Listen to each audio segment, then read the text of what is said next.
आज का हमारा अपना क्वेश्चन ये रहा स्क्रीन पर। ये वीडियो आप किस पर देख रहे हैं? घर पर, यूट्यूब पर, मोबाइल पर या नेट पर?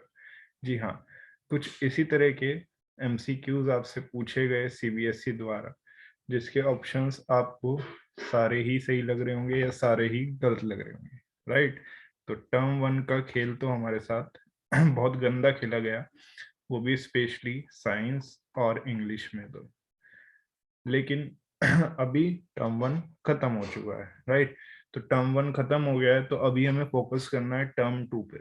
अभी हमें पूरी पूरी उम्मीद है कि टर्म टू होंगे, तरीके से होंगे, प्रॉपर मैनेजमेंट के साथ होंगे। तो टर्म टू की क्या स्ट्रेटेजी रहने वाली है, कैसे हमें शुरुआत करनी है, क्या क्या उसमें आपको पॉइंट्स का ध्यान रखना है, वो सारी चीजें हम डिस्कस करने वाले हैं इस वीडियो के अंदर। Hi, this is Sarang Gupta, your science and maths teacher.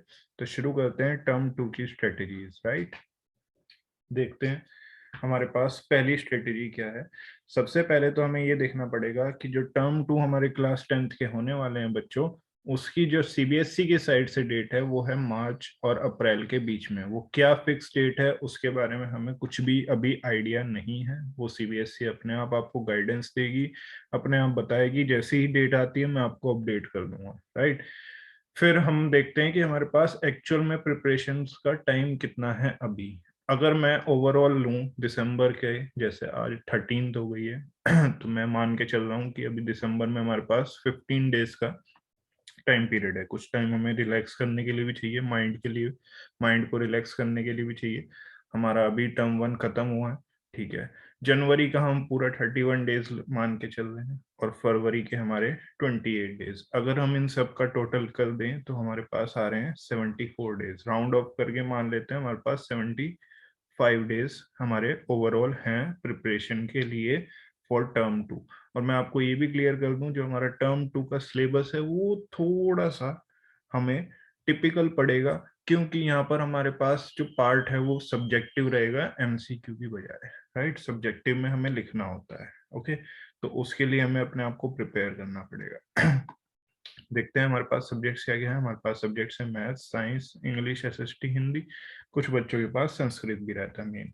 तो हमें करना क्या है, हमारी स्ट्रेटेजी क्या रहनी चाहिए? हमारा सबसे पहला काम रहना चाहिए कि हमें डिफाइंड सिलेबस का एनालिसिस करना चाहिए। सिलेबस को हमें एनालाइज करना है कि हमारा सिलेबस है क्या टर्म टू का। मैथ्स का क्या सिलेबस है, साइंस का क्या सिलेबस है, इंग्लिश, एसएसटी, हिंदी, सबका क्या सिलेबस है, वो हमारे माइंड में सेट होना चाहिए। किस में कितने चैप्टर्स आ रहे हैं, बायो में कितने चैप्टर आ रहे हैं, केमिस्ट्री में कितने चैप्टर आ रहे हैं, फिजिक्स में कितने चैप्टर आ रहे हैं, कौन से आ रहे हैं। फिर हमें देखना है कि उसका डिलीटेड पोर्शन क्या है। अगर हमें पता ही नहीं हुआ कि डिलीटेड पोर्शन क्या है तो हम एक्स्ट्रा अपना टाइम वेस्ट कर सकते हैं, ठीक है। तो हमें पूरी तरह से ये श्योर होना चाहिए कि ये पार्ट हमारा डिलीटेड है। जैसे कि अगर मैं साइंस में केमिस्ट्री के कार्बन चैप्टर की बात करूं तो मोस्ट ऑफ द पार्ट उसका डिलीटेड है, राइट? तो ये चीजें हमें देखनी पड़ेंगी। मैं आपको एक अपडेटेड वीडियो दे दूंगा इस पर भी कि मैथ्स और साइंस में क्या क्या सिलेबस हमारा आ रहा है, उसका एनालिसिस कर लेंगे और क्या क्या डिलीटेड पोर्शन है जो हमें नहीं करना। इसके बाद हमें अपनी एनसीईआरटी बुक मार्किंग्स करनी है कि हमारे पास जो एनसीईआरटी बुक है उसमें भी हमें देखना पड़ेगा कौन सा पार्ट हमें करना है, कौन सा पार्ट डिलीटेड है, उसकी पूरी प्रॉपर मार्किंग होनी चाहिए। उसके बेस पर हमारे पास कौन से क्वेश्चन हमें करने हैं और कौन से छोड़ने हैं, क्योंकि एनसीईआरटी जो बुक है उसमें हमारे पास हर टाइप के क्वेश्चन दिए हैं हर टॉपिक से रिलेटेड। लेकिन कुछ टॉपिक्स हमारे कट गए हैं क्योंकि 50% सिलेबस ही आ रहा है और उसमें से भी 70% ही आएगा जो कि हमारा कटा हुआ है, जो सीबीएसई का अपडेटेड सिलेबस है, राइट? तो हमें उसी हिसाब से बुक मार्किंग्स करनी है कि कौन से क्वेश्चन हमें करने हैं और कौन से छोड़ने हैं। पेपर पैटर्न की अगर मैं बात करूं टर्म टू के लिए, तो पेपर पैटर्न अभी तक पूरी तरह से सब्जेक्टिव बोला जा रहा है। सब्जेक्टिव में हमारे पास ऑब्जेक्टिव टाइप क्वेश्चंस भी डाल सकते हैं, उसमें कोई दिक्कत नहीं है। थोड़े बहुत ऑब्जेक्टिव डाल दिए कि fill in the blanks, true false या एमसीक्यू की फॉर्म में। और बाकी सब्जेक्टिव जो हमारा लिखने वाला पेपर होता है जिसमें हम क्वेश्चंस को लिखते हैं 3 मार्क्स में, 4 मार्क्स में, 5 मार्क्स में, जिसमें हमें पूरा पैराग्राफ्स की फॉर्म में एक्सप्लेन करना होता है, पॉइंट्स की फॉर्म में एक्सप्लेन करना होता है, राइट? तो वो हमारा सब्जेक्टिव पेपर रहने वाला है। अभी तक तो यही कहा जा रहा है, लेकिन अगर जैसे कोविड की सिचुएशंस बढ़ती हैं, ओमिक्रॉन आ रहा है अभी, तो उस हिसाब से हो सकता है कि सीबीएसई इसका पेपर पैटर्न भी कंप्लीटली एमसीक्यू कर दे, but it is completely dependent on CBSE. अभी इसके बारे में कुछ भी कहा नहीं जा सकता। तो हम अपने आप को दोनों तरीके तरीके से प्रिपेयर करके चलना पड़ेगा, सब्जेक्टिव के लिए भी और ऑब्जेक्टिव टाइप क्वेश्चंस के लिए भी, राइट। चलो अब आते हैं फाइनली कि टर्म 2 के लिए खतरनाक तैयारी कैसे करें। इसका खतरनाक तैयारी का रास्ता क्या है? तो सबसे पहला हमारा जो रास्ता रहने वाला है वो क्या रहने वाला है कि हमें डिटेल्ड लेक्चर चाहिए हर एक टॉपिक पर। जितने भी टॉपिक्स आपके हैं, चाहे वो मैथ्स का हो, चाहे वो साइंस का हो, इंग्लिश, एसएसटी, हिंदी, किसी भी सब्जेक्ट की अगर मैं बात करूं, तो हर एक टॉपिक का एक डिटेल्ड लेक्चर आपको सुनना है, आपको देखना है, पढ़ना है, समझना है, ठीक है। उसकी पूरी प्रॉपर नॉलेज आपको वहां से गेन करनी है। आपको एक सेपरेट नोटबुक बनानी है हर सब्जेक्ट की। यानी कि कुछ बच्चे क्या करते हैं कि एक ही नोटबुक में मैथ्स भी चल रहा है, पीछे से साइंस शुरू कर दी, नहीं ऐसा नहीं करना। हर सब्जेक्ट की अलग नोटबुक। और अगर साइंस में केमिस्ट्री बायो फिजिक्स है तो केमिस्ट्री बायो फिजिक्स की भी अलग अलग नोटबुक आपको मेंटेन करके रखनी है। यहाँ पर मैंने एक वर्ड डाला है, थिक। बहुत सारे बच्चे क्या करते हैं, पतली सी मरियल सी एक नोटबुक ले लेंगे और वो 2 चैप्टर में, एक चैप्टर में खत्म हो जाती है। फिर नई नोटबुक सेम वही पतली वाली। फिर ऐसे उनके पास खत्म होते होते एंड में 5-6 नोटबुक्स इकट्ठी हो जाती हैं, जिसमें से 2-3 तो वो खो ही देते हैं एंड तक, ठीक है। तो उनके पास नोट्स की हमेशा कमी रहती है। तो एक अच्छी नोटबुक, एक सेपरेट थिक नोटबुक, मोटी नोटबुक लो हर सब्जेक्ट की, ताकि सारे चैप्टर्स के नोट एक ही नोटबुक में आपको मिल जाए, राइट। चलिए, जब आपने नोटबुक बना ली, नोट्स लिख लिए सारे, कुछ आपके टीचर ने बताया, कुछ आपने बुक से लिखी इंपॉर्टेंट लाइंस, वो सब करने के बाद हमें डायरेक्टली आना है क्वेश्चन बैंक पर।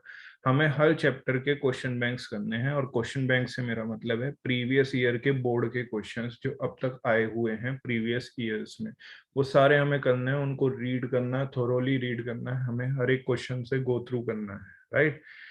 फिर हमारी नेक्स्ट टेक्निक आती है कि अब हमने क्वेश्चंस पढ़ लिए, अब हमने डिटेल्ड लेक्चर बना लिए, हमने सेपरेट नोटबुक में नोट्स बना लिए, फिर हमें कुछ टेक्निक्स यूज करनी है। टेक्निक्स मतलब कि ये सारी टेक्निक्स हैं जो हमें दूसरी और लोगों से आगे निकालेंगे। वो क्या है? Mind mapping. माइंड मैपिंग एक ऐसी टेक्निक है जिसमें हम एक पेज पर या 2 पेज पर पूरे चैप्टर को हम मैप कर सकते हैं, उसकी सारी टर्म्स लिख सकते हैं, उनके बारे में जान सकते हैं और शॉर्टकट ट्रिक्स अपने माइंड में क्रिएट कर सकते हैं उन सभी टर्म्स के बारे में एक ही पेज पर लिखकर, ताकि अगर मुझे बहुत क्विक रिवीजन करना हो तो मैं उस एक पेज को पढूं और मुझे पूरा चैप्टर रिवाइज हो जाए, ठीक है। माइंड मैपिंग कैसे टेक्निक को यूज करते हैं वो भी मैं आपको आने वाली वीडियोस में देने वाला हूँ।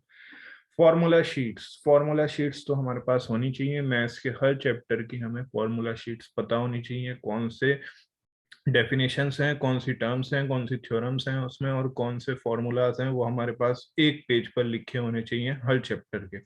शॉर्टकट ट्रिक्स, शॉर्ट ट्रिक्स हमें बनानी है हर किसी की, न्यूमेरिकल हो, चाहे वो फिजिक्स का, चाहे कोई मैथ्स का क्वेश्चन हो, हमें अपने माइंड में उसको करने का एक शॉर्टकट ट्रिक वहां पर सीखना पड़ेगा, करना पड़ेगा, ठीक है।